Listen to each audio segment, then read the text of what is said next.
Welcome back to the channel, guys. Today we're going to talk about one of my favorite crankbaits for fall bass fishing, especially when you have small bait that those fish are chasing, or if you fish in some very tough fisheries. Today we're going to be going out on the Three Rivers and fishing around with that crankbait.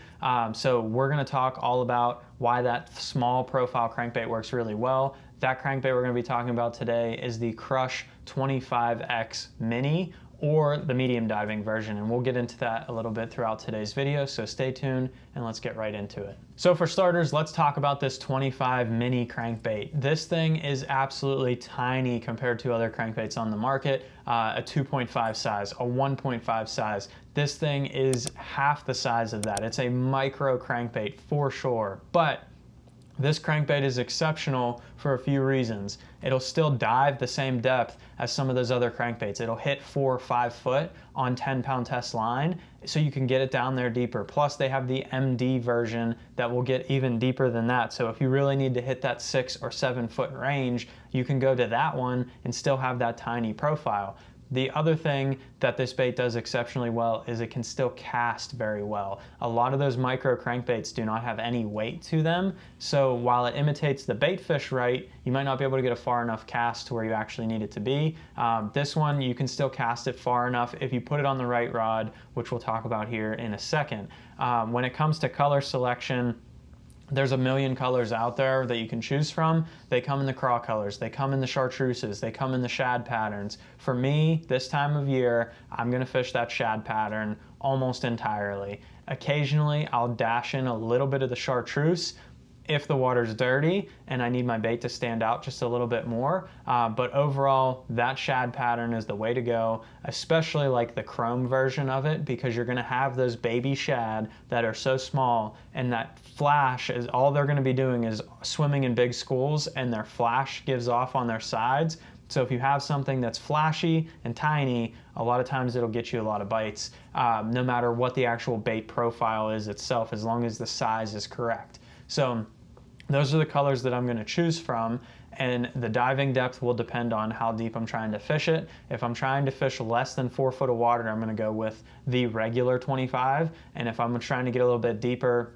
you're not going to get much deeper, maybe 6-7 foot max. That's when I'll go with the MD version. And I'll link everything that we're going to talk about in today's video down below. If you want to check any of it out and support the channel, it helps me a ton. If you use my code Quince on 6th Sense website, you'll be able to save 10% off on all of your order for any of these crankbaits or any of the other items that you'd like to purchase off of there, and it'll be helping me out a ton to keep making videos for you guys. And like I said, the reason this bait is so effective is because the bait is tiny, and we'll talk more about that while we're actually out on the water fishing around with this bait. We're going to be trying to catch some of those minnow eaters that live in the Pittsburgh rivers, and when they get dialed in on those small bait fish, sometimes it's very hard to catch them on anything else. This trophy right here, I actually won that on one of those micro crankbaits right there, fishing in the Pittsburgh rivers in September. That's just what they do down there, late August to early October.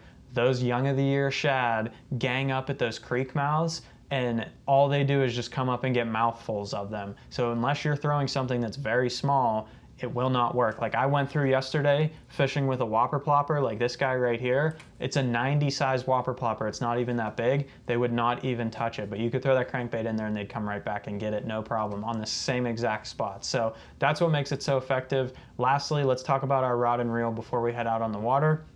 The rod and reel setup that I like to use for this is going to be the Cash and Core crankbait rod, the 7 foot medium heavy, moderate fast. So the moderate fast is going to keep them hooked up when you actually get them hooked, but that medium heavy is not too heavy. So it's more of like a square bill rod in general. I use it for all of my square bill fishing, but if you pair it up with like 12-pound test line, that light diameter 10 or 12-pound test line, and you have it on a good reel that you can back those brakes off and make a good cast, usually I'm not going to try and 2-arm overhand it. What I try to do with this bait to get a good cast is gently sidearm it one-handed, and a lot of times that way you're not overthrowing the reel, but it'll still pull the line off the reel if you have the brakes set right, and it'll get you a far enough cast. You could throw this on a spinning rod if you wanted to get it a little bit further, or if you're having trouble casting it with a bait caster, but that setup right there, it's a light enough rod, but has enough backbone in it. If you hook a big fish,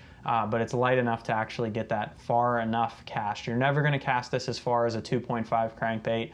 The weight just isn't the same. But if you rig this setup up properly with the correct reel, the correct line, everything like that, and dial your brakes in properly, you can still get a pretty far cast with this bait and catch a lot of fish. So let's head out on the water, see if we can catch us a couple on the crankbait here. All right, so now that we talked about this little crankbait and how deadly this thing can be, let's go ahead and throw this thing around for some river smallmouth down here in Pittsburgh.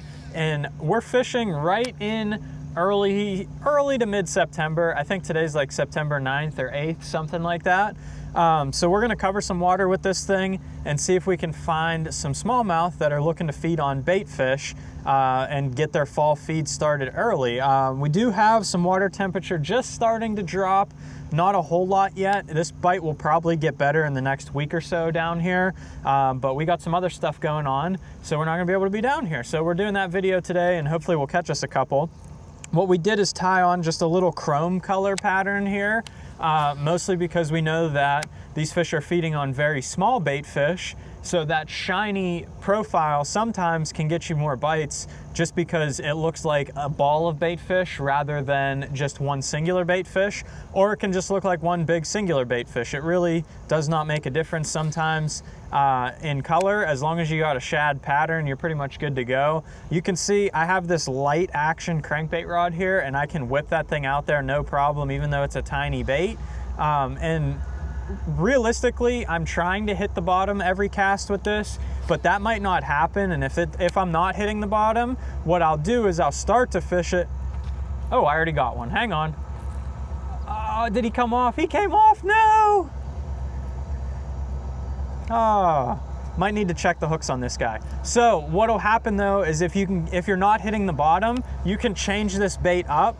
And like we talked about, they make the mid-depth diving version. You could throw the mid-depth one and get it down just a little bit deeper if you need to. But what I'm thinking today, what we're doing is we're fishing these points that stick out in the river here. So you can see I have this point right in front of me, and that's gonna cut the current and be a current break for these fish to live in.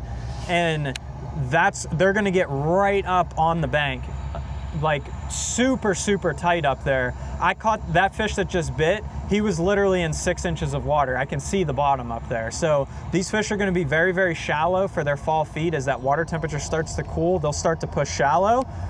So we're gonna keep tossing it around and we'll see if we can actually get one in the boat next time. So let's get back to fishing these creek mouths and points and see what we can catch.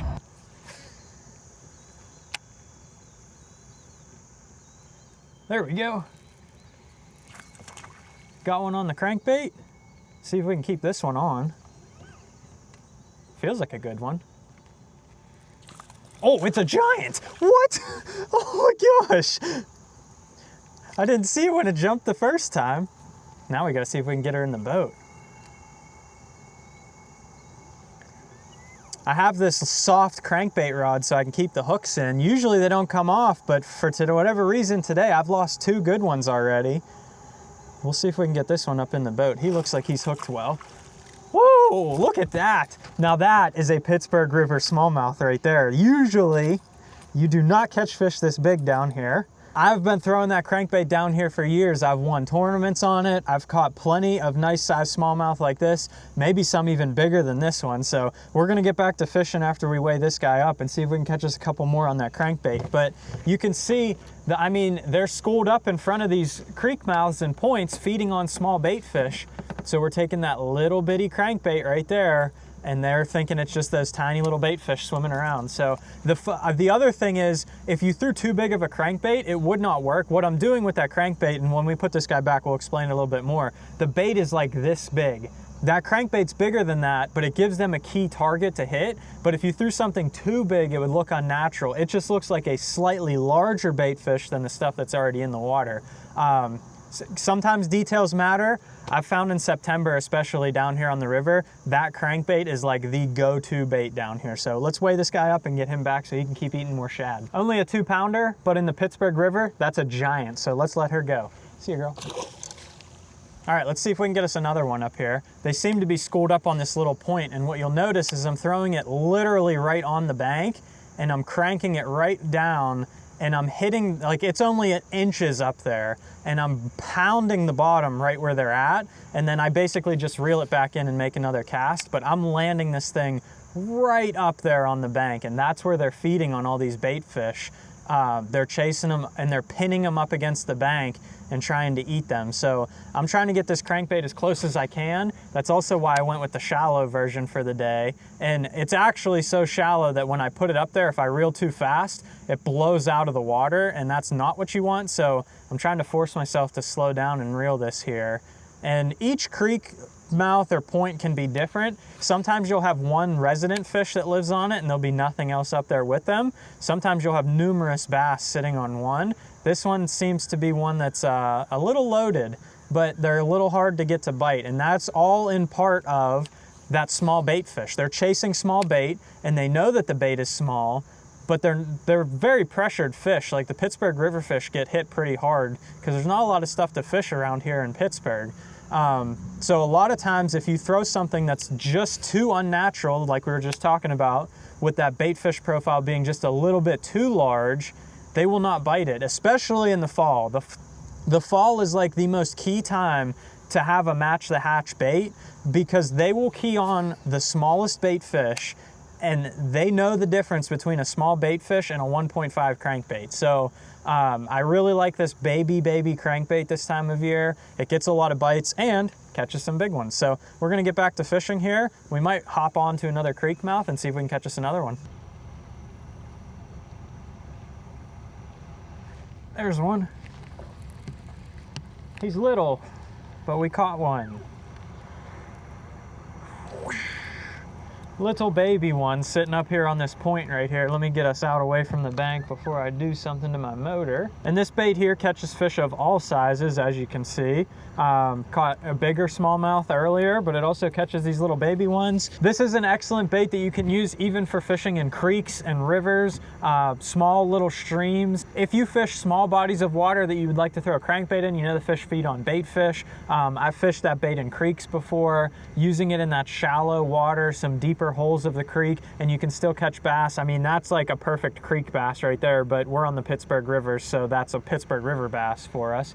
We're gonna let him go. We have many other videos we're gonna try and get to today. We got a late start, but if you enjoyed today's video and you wanna see some other river baits to throw, check this video out right here.